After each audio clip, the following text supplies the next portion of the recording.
Welcome to Real Talk with Reginald D's motivational coaching question and answer segment. I'm your host, Reginald D. Since I'm a life and motivational coach, I'm going to answer any questions you may have about your personal journey to success. Today's episode is inspired by a question from one of my listeners. Let's talk about some strategies for making better decisions and creating positive change. But before we dive in, I want to express my gratitude to each of you for tuning in and being part of this journey toward personal growth and empowerment. Your support fuels my mission to uplift and inspire others. So thank you. Now let's jump into today's question, which comes from a listener.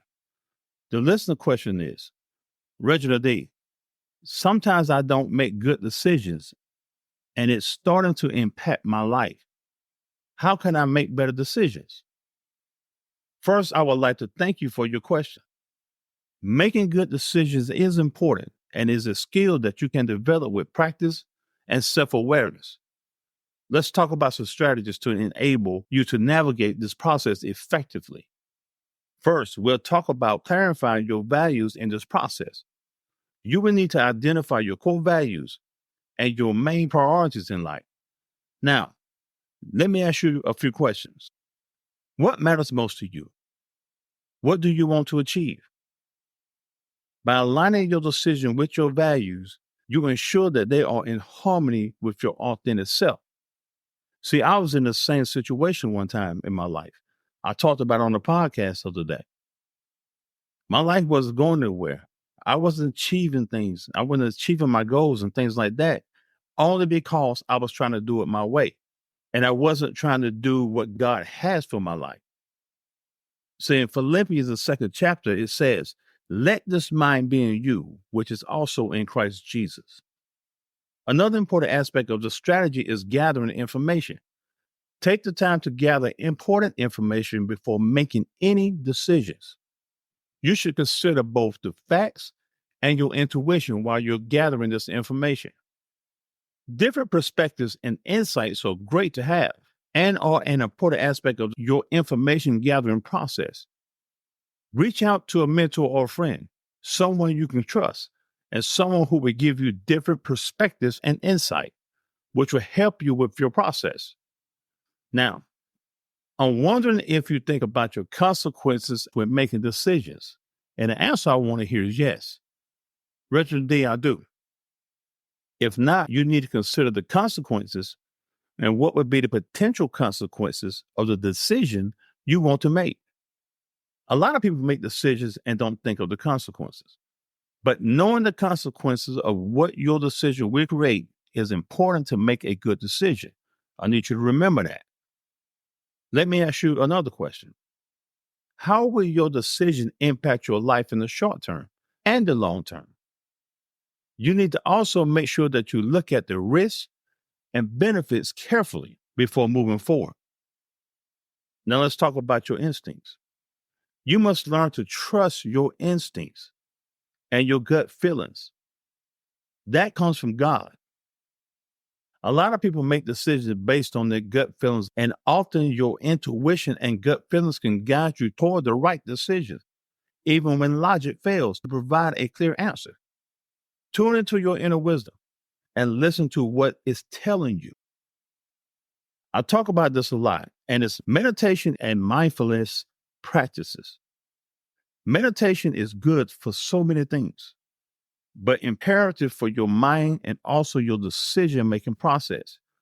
Meditating allows you to quiet the noise of the mind and connect with your inner wisdom.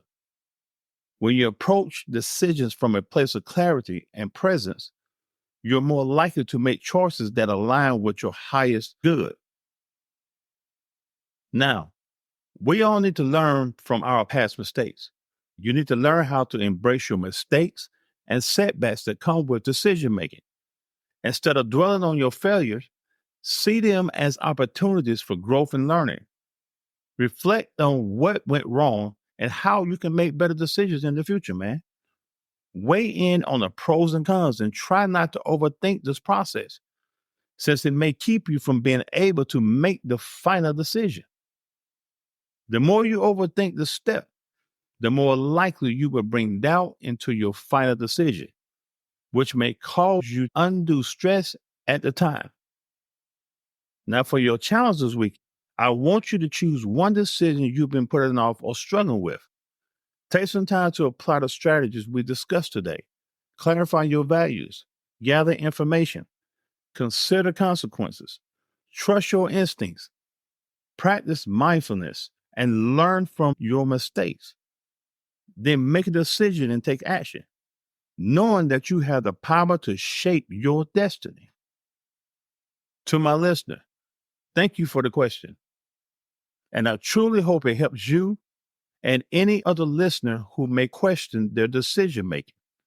Now, don't forget to send your questions to me via email at rsherman@realtalkwithreginald.com or visit my website at realtalkwithreginald.com and instant message me on the website, or you can just send me a message on there as well, or message me on social media platform. Just search for Real Talk with Reginald D. And do me a favor. Make sure you share this episode with your family and friends. And don't forget to subscribe to the show so you can receive alerts every Tuesday and Thursday when new episodes are published.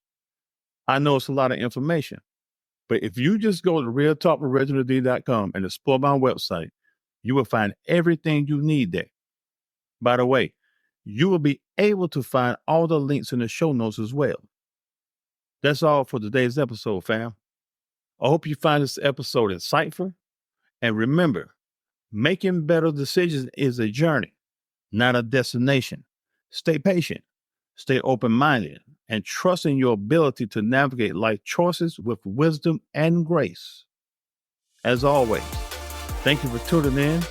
And until next time, let's empower ourselves to make decisions that lead to a life of fulfillment and joy. See you next time.